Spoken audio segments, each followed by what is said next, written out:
convidar você a abrir a sua Bíblia em Tiago, no capítulo 1. Eu vou ler apenas o verso 1 nessa introdução, mas eu quero caminhar nesse texto até o versículo 18. Tiago, capítulo 1, verso 1. Tiago, servo de Deus e do Senhor Jesus Cristo, as 12 tribos da dispersão, saudações.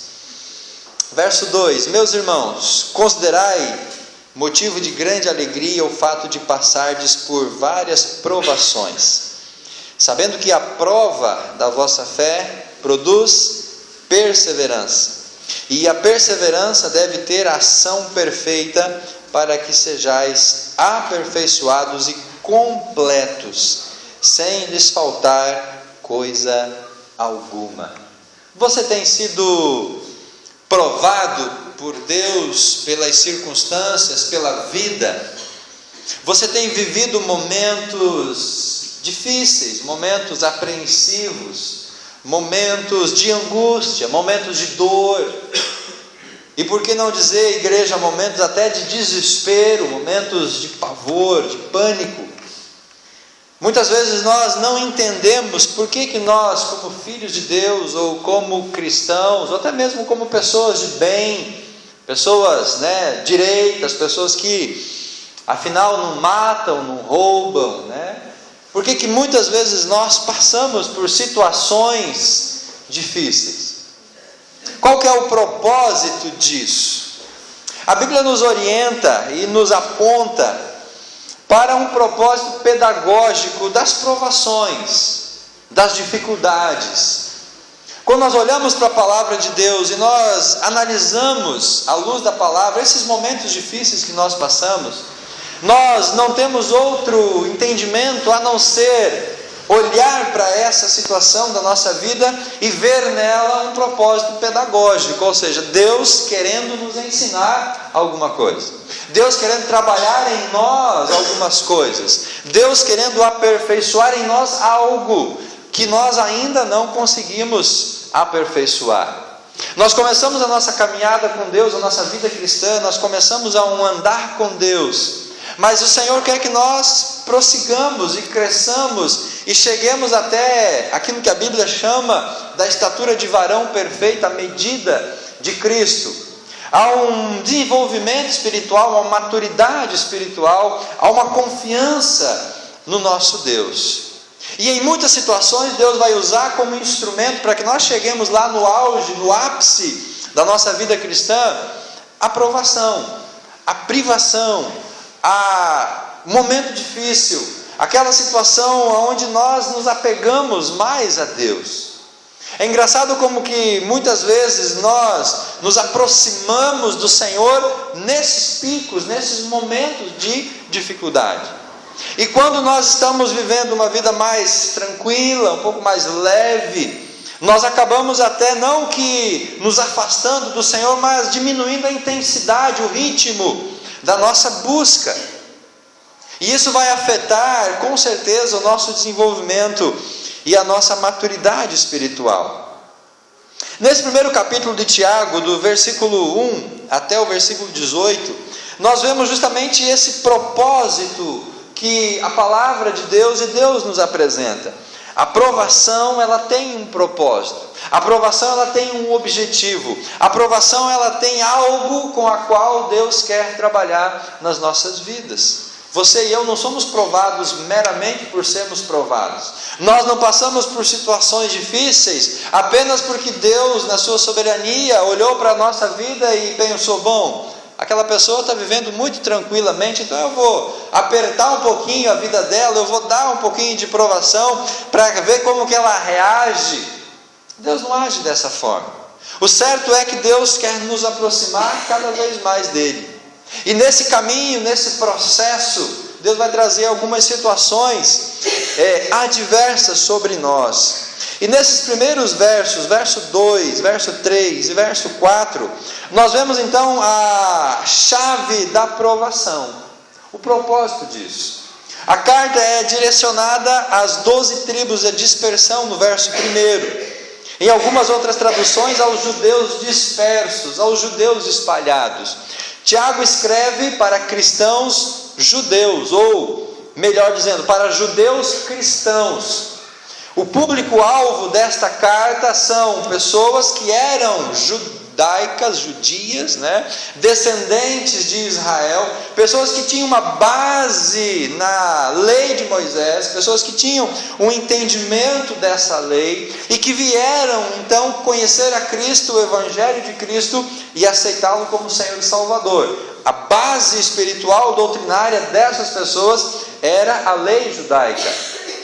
Quando ele se refere às 12 tribos, é uma forma de caracterizar os judeus que estavam espalhados por todas aquelas regiões. Nós vamos ver muito dessa questão judaica do Antigo Testamento, a forma com que ele coloca o texto, essas comparações, inclusive a carta de Tiago é uma comparação com as epístolas ou o texto de sabedoria do Antigo Testamento. Salmos, Provérbios, Eclesiastes e Cantares. Ele faz comparativos entre a fé verdadeira, a fé falsa, a sabedoria verdadeira, a sabedoria falsa. Ele vai trabalhar essas questões em toda a sua carta. Ele abre esse texto falando ao nosso coração sobre o propósito da provação.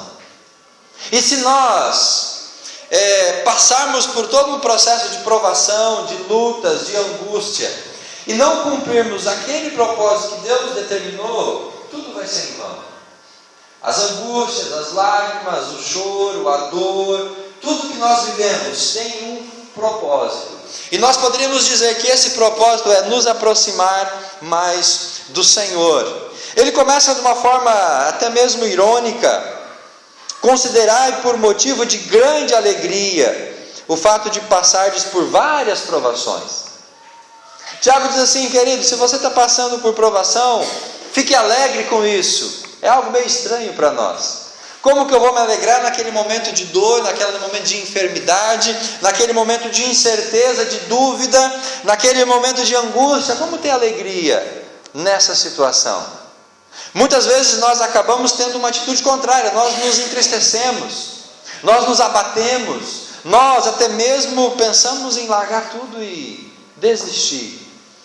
Mas ele começa nos inspirando a receber a aprovação com uma atitude de alegria no nosso coração. Porque essa aprovação, ele fala no verso 3, a prova da vossa fé vai produzir algo que ele chama de perseverança. Quando você é aprovado, você é testado e você é acrescentado, ou seja, você vai se tornar mais forte, você vai se tornar mais capaz, você vai resistir mais, você vai sendo preparado para caminhar nessa busca da perfeição e da maturidade. No versículo 4 ele continua dizendo, a perseverança deve ter ação perfeita, para que sejais aperfeiçoados, completos, sem faltar coisa alguma. Então a provação, lá no versículo 2, não é uma mera ocasião, coisa do acaso. Deus ele tem um propósito, através da provação, nos fortalecer, nos dar perseverança, nos animar, para que essa perseverança e esse ânimo, essa continuidade, possa produzir em nós então a maturidade, e nós possamos crescer e nos tornarmos pessoas, cristãos maduros e aperfeiçoados. Como que Deus trabalha isso nas nossas vidas? Como que Deus usa isso para ministrar ao nosso coração? Qual é a grande provação que você está passando nesses momentos, nesse dia, nessa semana? Qual que é a grande luta, qual que é a grande angústia que você está vivendo? Pode ter certeza que Deus tem um propósito nisso e Deus vai usar isso como um propósito maior. Nós estamos vivendo, os irmãos sabem da nossa história, uma situação com a saúde da Alice. Já se completaram mais de um ano, desde abril do ano passado, nós estamos vivendo esse momento de provação. Deus aprove trazer isso para as nossas vidas como uma forma, na sua soberania, de nos unir como família e de nos aproximar mais de Deus. E aqui está o grande X dessa questão da provação. Quando Deus traz uma situação para nós, não é para que nós nos afastemos dele, mas é para que nós nos aproximemos ainda mais dele. E nesse ano nós estamos aprendendo de Deus, sendo ministrado por Deus, Deus agindo na sua soberania, provendo de todas as formas. Mas a grande pergunta, a grande questão é entender exatamente isso, que através disso Deus está moldando o nosso caráter, a nossa personalidade, a nossa vida espiritual. Pode ser que você não esteja passando por uma questão de saúde, mas você está vivendo um outro drama, uma outra situação na sua vida. E eu posso dizer, irmão, sem sombra de dúvida, que aquilo que nós vivemos, aquilo que nós experimentamos e que está debaixo da soberania e da vontade de Deus, tem um propósito de nos aproximar a Ele, nunca de nos afastar dEle. E aqui está a nossa grande percepção espiritual. Entender que tudo isso é para o nosso crescimento, para o nosso fortalecimento e para que nós busquemos ainda mais a Deus e não que nós nos afastemos de Deus. Quando nós passamos por esses momentos de tribulação, de provação, de angústia, de choro, de desespero, mas tudo isso nos leva para mais perto de Deus. O Senhor está cumprindo em nós o seu propósito, o seu querer. Quando, porém, nós nos afastamos, nós nos desgastamos e deixamos com que essas situações elas interfiram na nossa espiritualidade, aí nós não estamos experimentando e cumprindo o propósito que o Senhor tem para as nossas vidas. O fato é que não é fácil passar pela provação, pela privação. Não é fácil você ser exprimido por Deus, você ser peneirado por Deus, você passar por uma situação onde você olha e parece que não tem solução, parece que não tem um ponto final, parece que não há uma saída imediata para aquilo. E aí nós vamos perseverando. Através dessa provação, Deus nos ensina a perseverar. Deus, quando vai acabar essa prova? Senhor, quando é que nós vamos passar por esse vale? Pai, quando é que nós vamos ter, então, um momento de poder respirar? São questionamentos que se passam sobre as nossas mentes. Até que ponto o Senhor está usando essa situação? Até quando o Senhor vai usar essa situação? Até quando eu vou suportar essa situação para cumprir em mim o propósito que o Senhor tem? São perguntas que vêm na nossa cabeça e eu creio que são questões que vêm também na sua cabeça. Mas o nosso Deus, Ele é soberano. E Tiago nos traz isso à memória nesta noite, dizendo que se nós estamos sendo provados por Deus, é para que nós perseveremos, a fim de que essa perseverança nos aperfeiçoe e nos torne completos, e nós possamos chegar à presença de Deus. É como se uma escada fosse colocada diante de nós. É como se Deus colocasse diante de nós uma escada com degraus, onde nós vamos ter que galgar um degrau após o outro, um passo após o outro, e subindo, seguindo, até chegarmos então na presença e à plenitude da nossa maturidade espiritual. O certo é, queridos, que tudo que nós passamos, tudo que nós vivemos, todas essas situações, tem como um propósito nos aproximar mais do Senhor. E dentro desse contexto de provação e de chegar perto de Deus, Tiago traz um outro tema para a nossa reflexão no verso 5 até o versículo 8, que é a questão de sabedoria. Ele fala no verso 5, se alguém de vós tem falta de sabedoria, peça a Deus, que a concede livremente a todos, sem criticar, e lhe será dada.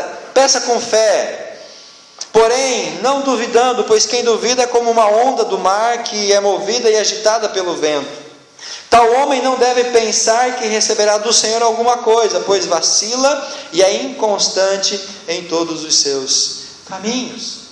Dentro desse contexto de provação, de privação, de aperfeiçoamento, de crescimento, Tiago vai nos trazer a ideia de nós orarmos a Deus por sabedoria. Porque é nessas circunstâncias, irmãos, é nesses momentos que nós vamos precisar de sabedoria. É nessa hora de dor, de choro, de enfermidade, de tristeza, que nós vamos ser requisitados a sermos sábios. A termos a sabedoria de tomar as decisões certas, Temos a sabedoria de fazer as coisas certas, de dar os passos certos, para que essa situação de que nós estamos vivendo, ela seja então algo para o nosso benefício e não para a nossa destruição. Mas se nós não sermos sábios, se formos tolos, se formos inconsequentes, nesse momento nós vamos acabar contribuindo ainda mais para a nossa destruição. É nesse momento de privação e de provação que a necessidade de sabedoria, ela vem com mais ímpeto sobre as nossas vidas. E é preciso pedir isso ao Senhor. Nós não nascemos sábios. Nós não somos sábios por natureza. Mas Deus, Ele nos dá a graça de nos tornarmos sábios, se nós pedirmos com fé, sem duvidar, porque se nós somos pessoas que duvidam, então nós não vamos receber do Senhor. Ele fala no versículo 8, quem vacila é inconstante em todos os seus caminhos, e se nós não pedirmos com fé, nós então não vamos receber, e se nós não recebemos, isso vai fazer falta nesse processo pedagógico que Deus vai trazer sobre as nossas vidas. E a grande pergunta agora aqui é: você tem sido sábio na administração dos seus conflitos, dos seus problemas, das suas angústias? Quando nós temos que tomar decisões, quando nós temos que caminhar para alguma direção, ou até nessa administração das nossas provações, nós temos sido sábios? Nós temos colocado diante de Deus essa situação, o momento em que nós estamos passando, e colocando isso diante do Senhor de uma maneira ponderada? Ou nesse momento de provação e de privação nós estamos agindo de maneira nécia, de maneira tola, de maneira infantil, o que muitas vezes acaba contribuindo para a nossa destruição. Quando nós passamos pela provação, pela situação adversa, a sabedoria, ela tem que estar presente. O poder de tomar decisões de uma maneira eficaz, ela precisa estar presente nas nossas vidas, porque senão nós atropelamos as coisas. Como se diz, nós colocamos a carroça à frente dos bois, e aí o que era para o nosso próprio benefício, nós vamos acabar levando isso para a nossa destruição. Você tem sido sábio na administração dos seus próprios conflitos? Nós temos sido prudentes nesse momento de prova em que o Senhor está nos apresentando? Como nós temos reagido diante dessa situação? Ele apresenta uma terceira ideia a partir do versículo 9 até o versículo número 12,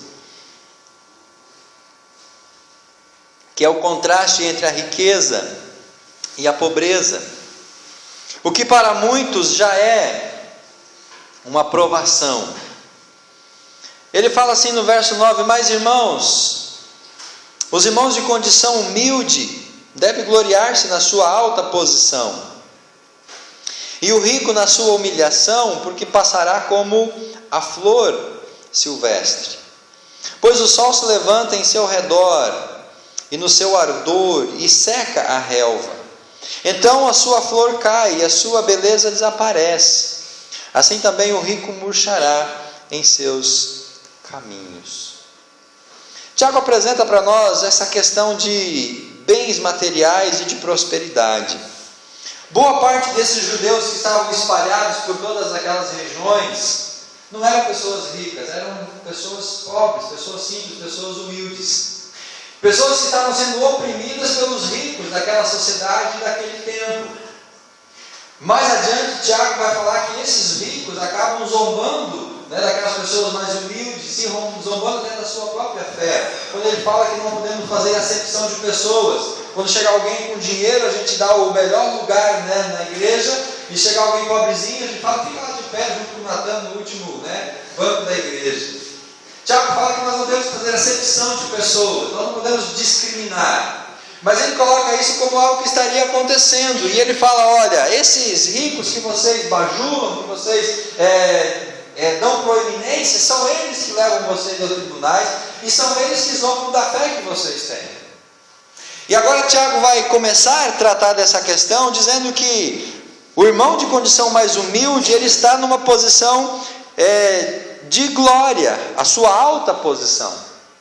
Porque quando nós estamos humildemente nos colocando diante do Senhor, e até nós temos uma condição humilde, isso vai nos levar de alguma forma a depender mais do Senhor e buscar mais ao Senhor. Jesus fala que os ricos têm mais dificuldades em entrar no reino de Deus, não porque eles têm dinheiro, não porque eles são ricos, mas porque muitas vezes essa riqueza se torna um Deus para eles. E muitas dessas pessoas que vivem conflitos, passam por provações, estão passando necessidades, são pessoas humildes.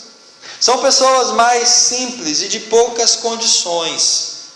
Essa semana eu vi uma ilustração de uma pessoa que estava ajoelhada diante do seu salário e dizendo assim: por favor, fique esse mês comigo. Não sei quantos de vocês viram essa ilustração. Porque muitas vezes, irmãos, nós já começamos o mês devendo o mês seguinte.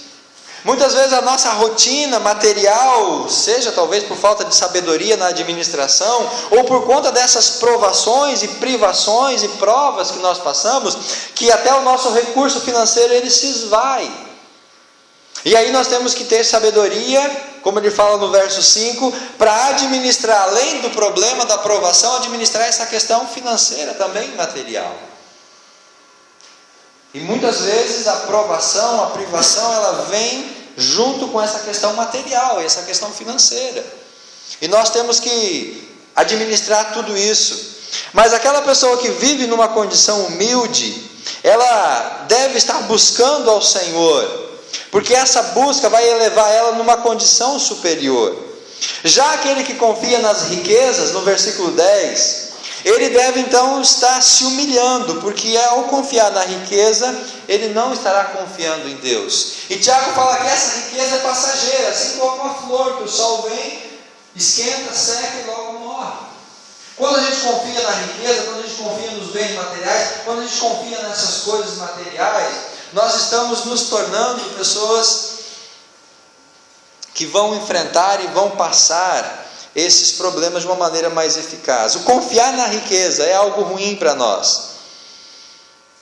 Se bem que a riqueza e o dinheiro às vezes ajuda, faz bem, acaba nos trazendo um conforto. Mas junto com a provação, nesse pacote de provação, nós enfrentamos essa questão de riqueza e de pobreza. E nós sempre pensamos que a pessoa que é rica, ela não passa por provação.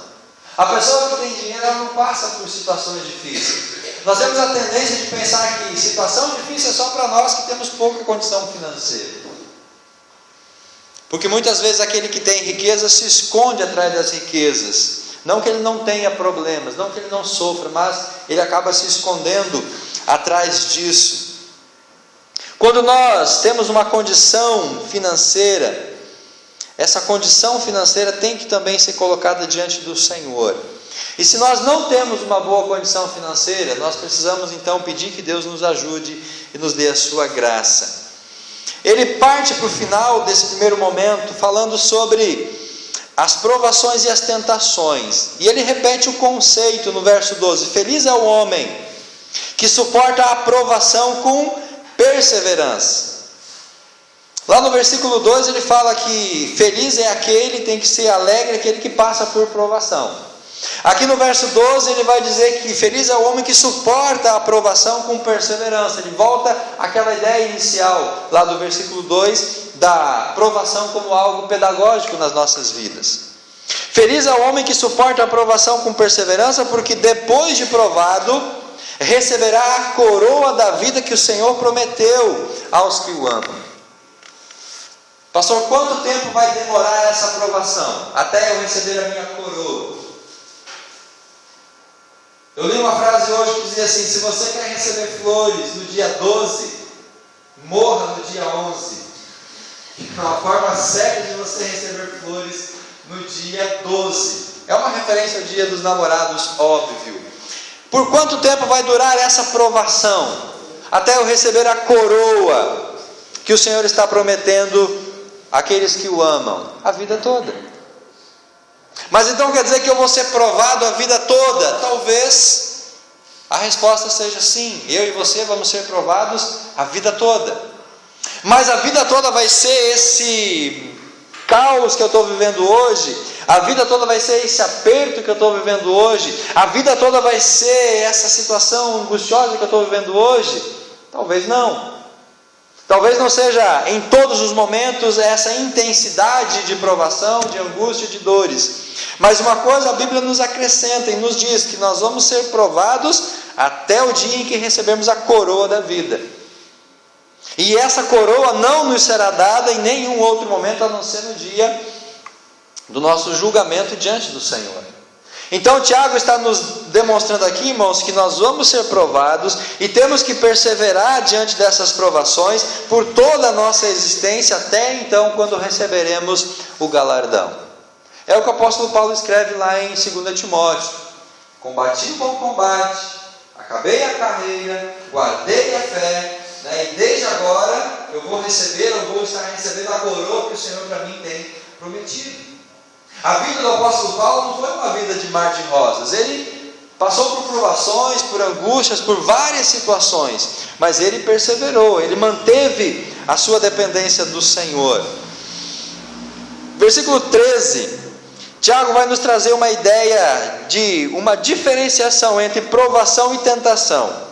Quando tentado, ele fala no verso 13: ninguém deve dizer, eu sou tentado por Deus, pois Deus não pode ser tentado pelo mal e a ninguém tenta. Então, quando nós passamos por esses momentos de dificuldade, por esses momentos difíceis, nós temos que diferenciar entre provação e tentação. Podemos dizer de uma maneira bem resumida: a provação é algo que Deus permite na nossa vida para nos erguer, para nos tornar fortes e para que nós cresçamos. A tentação é algo que o diabo coloca nas nossas vidas para nos destruir, para nos humilhar e nos afastar da presença de Deus. Basicamente, provação e tentação têm essa diferenciação. A provação é algo que Deus permite para que nós nos aproximemos dele. A tentação é algo que o inimigo, o diabo, coloca nas nossas vidas para nos afastar dele. Assim começou lá no Éden. O diabo veio e tentou o homem, para que ele então pecasse e se afastasse de Deus. Mas Tiago está nos dizendo que Deus não tenta ninguém. E quando nós passamos por uma tentação, por uma situação, que você avalia a situação, e você vê que aquilo não é para o seu crescimento, mas é para a sua destruição, então você vai resistir, então você vai negar, você vai determinar o que você quiser, para que aquilo não venha sobre a sua vida. Só que muitas vezes nós não diferenciamos entre provação e tentação. Nós não discernimos entre a diferença que há entre um e outro. Ou nós achamos que tudo é provação para o nosso benefício, e aí nós abraçamos isso e vivemos com isso toda a vida. Ou nós achamos que tudo é tentação e nós rejeitamos e repreendemos e amarramos e congelamos em nome de Jesus. O fato é, igreja, que nós temos essas duas realidades. Nós somos provados por Deus para o nosso crescimento e nossa maturidade. E se nós identificamos que isso é provação, então nós temos que agradecer a Deus e lutar e perseverar, porque nós vamos crescer com isso. Mas se você identificar que algo é provação, aí você tem que fugir, você tem que rejeitar, você tem que dizer não e virar as costas para aquilo. Porque se você abraça a tentação e rejeita a provação, o propósito de Deus não vai ser cumprido nas nossas vidas. Nós temos que ter essa sabedoria e esse discernimento, avaliar uma situação, uma circunstância e definir: isso é uma provação da parte de Deus para o meu crescimento, ou isso é uma tentação que veio do inimigo para a minha ruína. Nós temos que fazer essa distinção entre essas duas realidades. Qual é o fruto da tentação? O que nos leva a ser tentado? Verso 13: quando tentado, ninguém deve dizer sou tentado por Deus, porque Deus não pode ser tentado pelo mal e a ninguém tenta. No verso 14: mas cada um é tentado quando atraído e seduzido pelo seu próprio desejo. Nós somos tentados pelo pecado que habita no nosso coração. Quando nós somos atraídos e seduzidos pelo nosso próprio desejo, pelo nosso próprio pecado, pela nossa própria fragilidade, isso se torna então uma isca, um engodo, como tem uma versão. E se nós damos vazão para isso, nós vamos ser fisgados. Verso 15: então o desejo tendo concebido, dá a luz ao pecado. E o pecado, após consumar, gera a morte. Muitas vezes, ou todas as vezes, que nós somos tentados, é porque o inimigo, o diabo, ele conhece a nossa fragilidade, ele desperta isso em nós, para que a gente então dê vazão e alimente e concretize isso que está ainda dentro das nossas vidas. Raramente, irmãos, uma tentação ela vai vir de fora para dentro das nossas vidas. A grande maioria das nossas tentações, elas partem daquilo que já está em nós, que é os desejos, que é essas vontades, aqueles resquícios do velho homem que ainda habitam dentro de nós, e que sabiamente são despertados pelo inimigo, para que então nós possamos dar vazão, concretizar isso, e podermos então sofrer a consequência. Quando Caim mata Abel, aquele homicídio nada mais foi do que a alimentação e a concretização de algo que estava dentro do coração de Caim. Então, se nós não queremos ser derrotados pelas tentações e por aquilo que o inimigo coloca nas nossas vidas, nós temos que trabalhar a santificação do nosso coração, para que nós possamos então não dar armadilha, ou não dar brecha, não dar munição para que o inimigo nos destrua. Verso 16: meus amados irmãos, não vos enganei, toda boa dádiva e todo dom perfeito vem do alto, e descem do Pai das luzes, em quem não há mudança, nem sombra de variação. Segundo a sua vontade, Ele nos gerou pela palavra da verdade, para que fôssemos como os primeiros frutos das suas criaturas. Aqui Tiago vai trazer uma palavra sobre o plano de salvação de Deus para as nossas vidas. Deus planejou, Deus sonhou com as nossas vidas diante da sua presença. Todo dom perfeito, toda dádiva, tudo que é bom para nós, vem de Deus segundo a sua vontade, a qual Ele nos gera através da sua soberana palavra. Nós vivemos nesse ambiente, nós vivemos nesse contexto em que Tiago nos apresenta. Ele começa falando sobre o propósito da aprovação, que é o nosso crescimento. Ele traz uma palavra sobre a necessidade de sabedoria dentro desse contexto, dentro desse momento de provação e de provas. Ele nos leva a entender que a nossa dependência é de Deus e não das nossas riquezas. E ele então fecha essa ideia dizendo que nós temos que diferenciar entre o que é tentação e o que é provação, para que nós não confundamos essas coisas. E termina esse contexto dizendo: Deus tem um plano de salvação para a sua vida. Como está o seu coração? Como está, querido, a sua vida? Como você tem enfrentado, como você tem reagido às provações? Como você tem vivido diante desse momento em que você está agora posto? Como nós temos reagido a isso? Nós temos que deixar que Deus ministre ao nosso coração a sua bondade e a sua graça.